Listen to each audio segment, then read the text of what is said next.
Hello दोस्तों, स्वागत है हमारा यूट्यूब चैनल मैथ इजी में।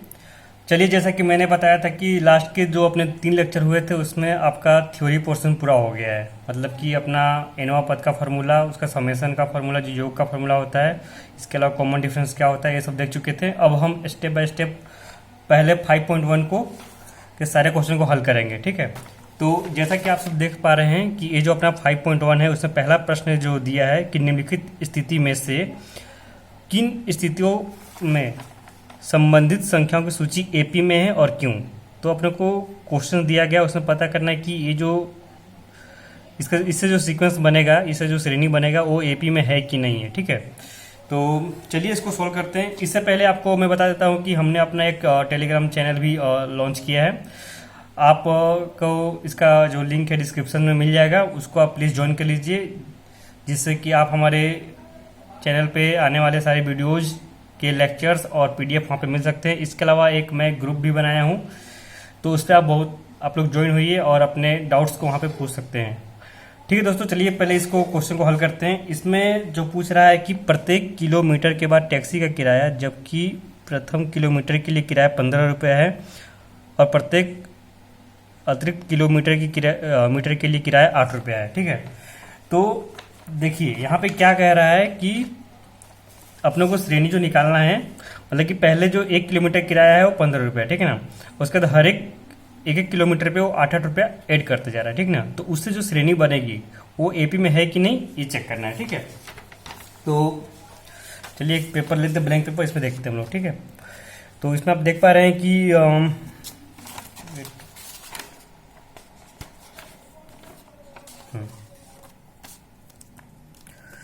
तो देखिए यहाँ पे क्या दिया है कि प्रथम किलोमीटर है ना, यानी कि देख लेते हैं अपना किराया ना,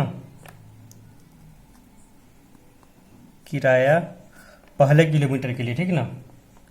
किराया पहले किलोमीटर के लिए है ना, कितना रुपया है, 15 रुपया, ठीक ना, 15 रुपया। ठीक है,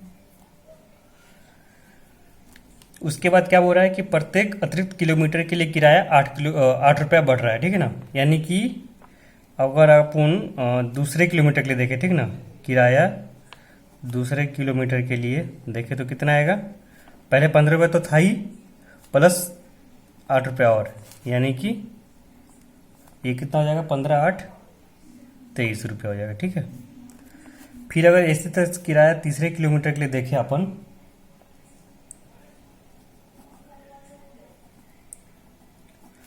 तो दो किलोमीटर तक का 23 रुपया था, ठीक ना। 1 किलोमीटर और बढ़ गया, यानी कि 8 रुपया हर एक किलोमीटर पर बढ़ते जाएगा, तो यहाँ से आपका आएगा 31 रुपीज़। ठीक है, तो इस तरह से एक और निकाल लेते हैं अपन चौथे किलोमीटर के लिए, ठीक है ना।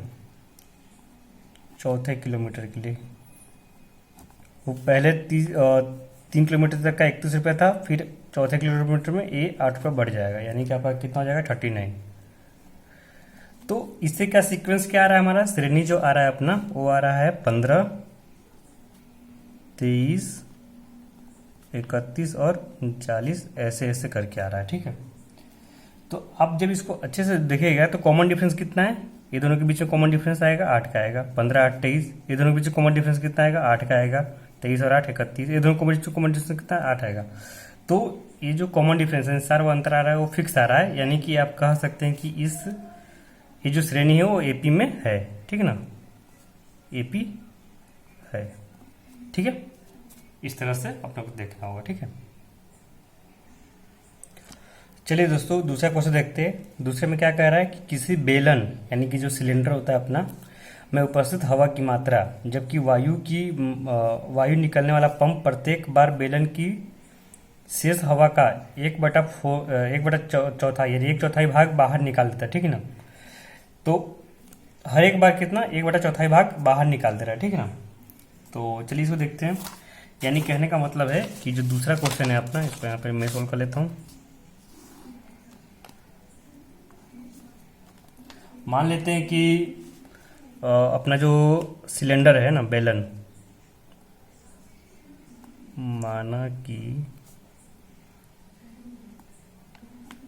बेलन का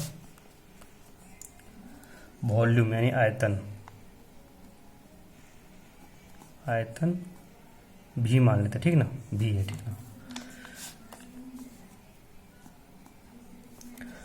भी मान लिया। अभी इसमें क्या बोल रहा है कि प्रत्येक बार में 1/4 हिस्सा निकाल लेते, ठीक ना, यानी कि पहले भी था, ठीक है ना, सुनिए, पहली बार में कितना था, भी था, ठीक है, दूसरी बार में कितना हो गया, 1/4 हिस्सा निकाल देंगे, 1/4 हिस्सा निकाल के कितना बचेगा, देखो यहाँ सोल्व कर लेते हैं, पहले भी था, अब v/4, यानी कि उसका 1/4 हिस्सा निकाले तो कितना बचेगा यहाँ पे, 3v/4 बचेगा, ठीक ना, तो 3v/4 बचेगा, ठीक ना।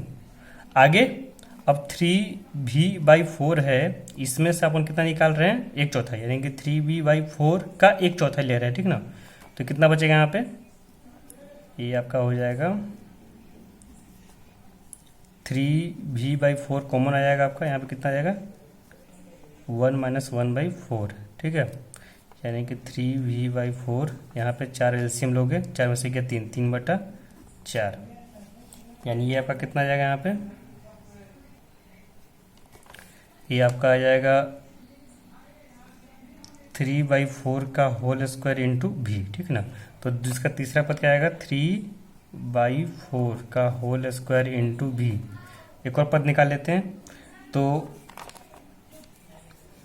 अभी इतना बचा अपने पास, ठीक ना, इतना बचा, इसमें से अपने को फिर इसका 1/4 निकालना है ना, यानी कि कितना हो जाएगा, 3/4 का होल स्क्वायर भी है ना, माइनस इसका 1/4 लेना है ना, यानी कि 3/4 का होल स्क्वायर भी, इसका 1/4 यानी कि 1/4 ले लिया, ठीक ना। तो अभी देखो इसमें से इतना कॉमन आया, बाहर निकालिए, तो 3/4 का होल स्क्वायर इंटू भी कॉमन हो गया, यहाँ पे क्या बचेगा, 1 बचेगा, माइनस यहाँ कितना बचेगा अपने पास, ये तो पूरा का पूरा कॉमन आ गया, तो 1/4 बचेगा, ठीक ना। यहाँ पे कुछ नहीं तो वो एक है, फिर 4 लसा लेंगे, और यहाँ पे लसा लेकर जब सोल्व कीजिएगा तो 3v का होल स्क्वायर, 3/4 का होल स्क्वायर भी इंटू, यहाँ कितना 4 लसा ले लिया, और यहाँ पे 4 ऊपर, 4 में से क्या 3, तो फाइनली कितना बचेगा आपके पास, ये बचेगा आपका 3/4, यहाँ 2 पावर था, यहाँ पे 1 पावर, तो 3 हो जाएगा, इतना बचेगा, तो 3/4 का होल क्यूब भी, ऐसे ऐसे करके। तो अभी देखिए ये दोनों का जो कॉमन डिफरेंस आ रहा है इसमें, ये सेम नहीं आ रहा है, ठीक है ना, यहाँ पे कुछ और कॉमन डिफरेंस है, यहाँ पे कुछ और कॉमन डिफरेंस, तो ये बोल देंगे कि ये जो श्रेणी है वो एपी में नहीं है। समझ में आया आपको,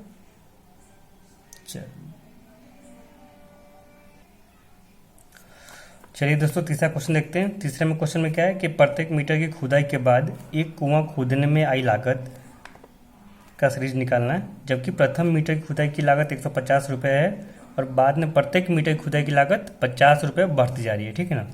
तो यहाँ पे आप साफ साफ दिखाई दे रहा है आपको, ये जो तीसरा प्रश्न है इसको आप देख पा रहे हैं कि प्रथम मीटर पे खुदाई पे कितना है, 150 रुपये है, ठीक ना, ये 150 रुपये होगा, ठीक ना, और प्रत्येक मीटर पे क्या है, जैसे 1 मीटर खोता है तो 150 रुपया, फिर अगला मीटर जब खोदेंगे तो 50 बढ़ जाएगा, यानी कि पहले 150 था, अब तो कितना जगह है, 200 हो जाएगा, फिर अगला तीसरा मीटर जब खोदेंगे तो फिर 50 बढ़ जाएगा, यानी कि 250 रुपये हो जाएगा, फिर अगला जब खोदेंगे तो फिर 50 रुपया बढ़ जाएगा, तो 300, यानी डॉट डॉट डॉट। तो ये जो सीक्वेंस आ रहा है आपका 150, 200, 250, इसमें देखो कॉमन डिफरेंस कितना आ रहा है।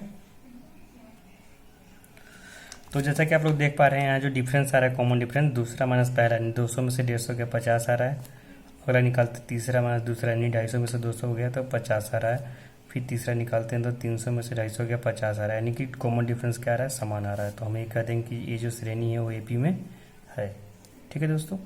चलिए अगला इसी में चौथा क्वेश्चन देखते हैं। चौथा क्वेश्चन देखिए क्या कह रहा है कि खाते में प्रत्येक वर्ष मिश्र धन, ठीक है ना, यानी कि जो खाते में प्रत्येक वर्ष मिश्र धन है उसका अपने को निकालना, ठीक है ना। तो कितना मूलधन कितना दिया है, ये 10,000 रुपये दिया है, ठीक ना, उसकी जो अपना वार्षिक दर है वो 8% दर से चक्रवृद्धि ब्याज पर जमा करते हैं, ठीक है ना। तो इसमें क्या हो जाएगा, कुछ सिंपल है, चक्रवृद्धि ब्याज का आपको फॉर्मूला पता होना चाहिए, ठीक है ना। तो अगर किसी निश्चित राशि को अगर आप उन 8% की दर से n साल के लिए, n ईयर्स के लिए रखें तो चक्रवृद्धि ब्याज का फॉर्मूला क्या होता है, तो वो होता है आपका चक्रवृद्धि ब्याज कितना आता है आपका, आ जाएगा p × 1 + r/100 की पावर n।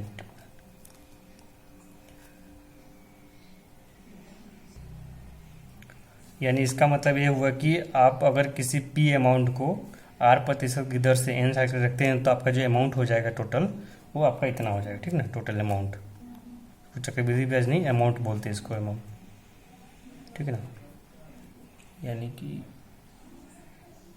ये अपना मिश्र धन हो जाएगा, ठीक ना, अमाउंट, मिश्र धन।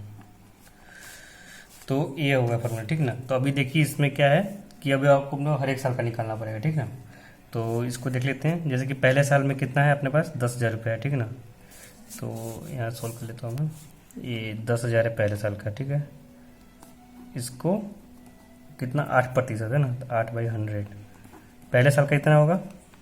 दूसरे साल का कितना हो जाएगा, सेम ही रहेगा, मूलधन अपना जो है, ठीक है। इसमें 1 प्लस ब्याज है 8% है ना।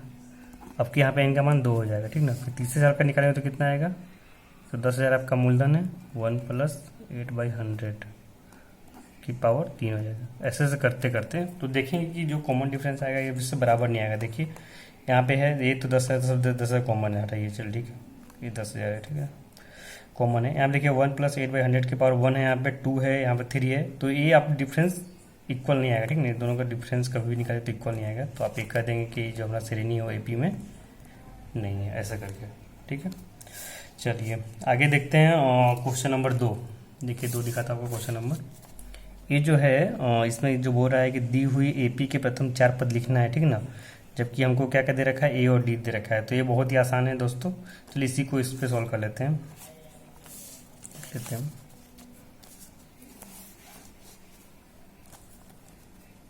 इसमें ए का मान 10 दिया, डी 10 दिया है ना। तो ए का मान 10 दिया यानी कि 10 से शुरुआत होगा, ठीक है ना, 10 से शुरुआत होगा इसमें। उसके बाद डी 10 दिया है, तो इसमें 10 जोड़ते जाओ, हमेशा पिछला में 10 जोड़ते हैं, यानी कि इसमें 10 जोड़ेंगे तो कितना 20 आएगा, फिर इसमें 10 जोड़ेंगे तो 30 आएगा, फिर इसमें 10 जोड़ेंगे तो 40 आएगा, ऐसे ऐसे करके। तो ये आपका आंसर आ जाएगा, ठीक है। चलिए आगे देखते हैं। इसमें देखिए आपको ए का मान दिया है -2, ठीक है। तो सिंपली शुरुआत होगी इसकी -2 से। उसके बाद हम इसमें 0 जोड़ते जाएंगे, ठीक ना। तो -2 में 0 जोड़िए तो क्या आएगा, -2 ही आएगा, फिर 0 जोड़िएगा तो -2 ही आएगा, फिर 0 जोड़िएगा तो -2 ही जाएगा। तो ये आपका सीरीज हो गया, ठीक ना। 4 पद लिख दिया इसका, ठीक है। आगे देखते हैं अगला में क्या दिया है, ए का मान 4 दिया है, डी का मान -3 दिया है, ठीक है। तो चलिए यानी इसका शुरुआत ए 4 दिया यानी 4 से होगा, फिर क्या करते जाना है, जोड़ते जाना है। तो 4 में अगर आप -3 जोड़ोगे तो कितना बचेगा आपका 1 बचेगा, फिर -3 जोड़ोगे तो -2 बचेगा, ठीक है, फिर -3 जोड़ोगे तो -5 बचेगा, ऐसे ऐसे करके जोड़ते जाइए आप, ठीक है ना। तो आपका 4 पद हो जाएगा, 4 1 -2 -5 ऐसे करके। ये देखिए इसमें इससे पहला पद कितना है, -1 है ना, यानी कि -1 हो गया, ठीक ना। अब इसमें 1/2 जोड़ते जाना है, तो -1 में जब 1/2 जोड़ोगे तो कितना आएगा। चलिए इसको मैं सॉल्व कर देता हूँ, इस पर आपको तो जोड़ना प्रॉब्लम हो रही होगी। देखिए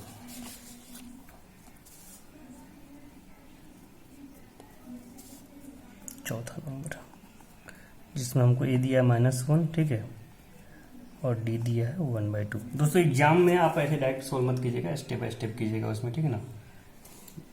एग्जाम में सोल्व करने के लिए बता देता हूँ कैसे सोल्व करना है। आप A1 = A मान लेंगे, ठीक है ना, वो तो पहला पद हो गया -1। A2 जो होगा वो क्या होगा, आपका A1 प्लस डी हो जाएगा, ठीक ना। तो A1 -1 आया है और इसमें ये वाला पद जोड़ देंगे, डी का मान 1/2। तो यहाँ पे क्या होगा, -1 + 1/2 यानी कुछ नहीं था, बटा में 1 है, यहाँ पे 2 लस आएगा, यहाँ पे एलसीएम लोग यहाँ पे तो -2 + 1 यानी कि -1/2, ठीक है। तीसरा पद निकालते हैं A3 कितना हो जाएगा, A2 प्लस का डी होएगा, ठीक ना। मैंने हमेशा पिछला टर्म होगा उसमें डी जोड़ते जाना है। तो पिछला टर्म कितना आया था, -1/2 और अभी आया है 1/2, यानी कि ये प्लस और माइनस कैंसिल होकर 0 दे देगा आपको, ठीक है। चलिए अगला A4 निकाल लेते हैं। A4 क्या होगा, तो तीसरा जो इससे पहला वाला पद था उसमें डी जोड़ देंगे। इससे पहले वाला पद 0 था हमारा और 1/2 ऐड हो गया, यानी कितना हो जाएगा आपका 1/2। तो आपका सीक्वेंस क्या हो जाएगा, A1 A2 A3 यानी कि -1 -1/2 0 1/2 ऐसे करके सीक्वेंस हो जाएगा, ठीक है। चलिए दोस्तों, एक क्वेश्चन इसमें और देख लेते हैं। अपने 5वां नंबर क्वेश्चन क्या आएगा इसमें। ए का मान दिया है माइनस का 1.25 और डी दिया है माइनस का 0.25, ठीक है ना। तो 5वां क्वेश्चन ये हल कर लेते हैं आप। ए कितना दिया आपका माइनस का 1.25, ठीक है, और डी आपका कॉमन डिफरेंस दिया है माइनस का 0.25। तो क्या होगा, ए वन इक्वल टू कुछ नहीं, ए होगा अपना वो माइनस का 1.25। ए2 निकाल लेते हैं। ए2 क्या होगा, पिछला जो आया था वैल्यू उसमें आपको डी जोड़ देना है, ठीक है ना। तो पिछला कितना था माइनस का 1.25 है ना। तो यहाँ पे ऑलरेडी डी नेगेटिव में है ना, तो नेगेटिव यहाँ पे कितना हो जाएगा आपका प्लस माइनस हो जाएगा 0.25, यानी इसको आप जब ऐड कीजिएगा तो कितना आएगा माइनस का 1.5। ए3 निकाल लेते हैं। ए3 कितना हो जाएगा, तो पिछला वाले में बस डी जोड़ देना है, यानी कि ए2 माइनस का 1.5 और डी ऑलरेडी नेगेटिव तो माइनस का 2.5, यानी कि माइनस का 1.75। ए4 निकाल लेते हैं। तो ए4 क्या होगा, पिछला वाले में डी जोड़ देना है, यानी ए3 आया था माइनस का 1.75 माइनस का 2.25, यानी ये आपका कितना आ जाएगा, माइनस का 2 आ जाएगा, ठीक है।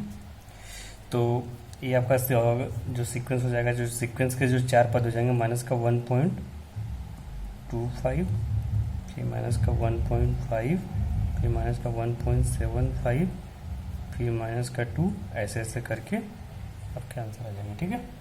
चलिए, अब फिलहाल हम इस लेक्चर को ज़्यादा लंबा ना करते हुए इसको यहीं पे ख़त्म करते हैं। आगे जो क्वेश्चंस हैं अपने, इसका आप देखिएगा तो अभी देखा आपको पता चल जाएगा। और तीसरा तो तीसरे में क्या है, अपने को एपी निकालना है, ठीक है ना। एपी दिया, उसमें प्रथम पद और सार्वंतर निकालना है। फिर आगे के जो क्वेश्चन है तीसरा चौथा अपनों को अगले लेक्चर में 5.1 खत्म कर देंगे अपन, ठीक है। चलिए बने रहिए हमारे साथ और ऐसे देखते रहिए, लाइक कीजिए, शेयर कीजिए और सब्सक्राइब कीजिए हमारे चैनल को।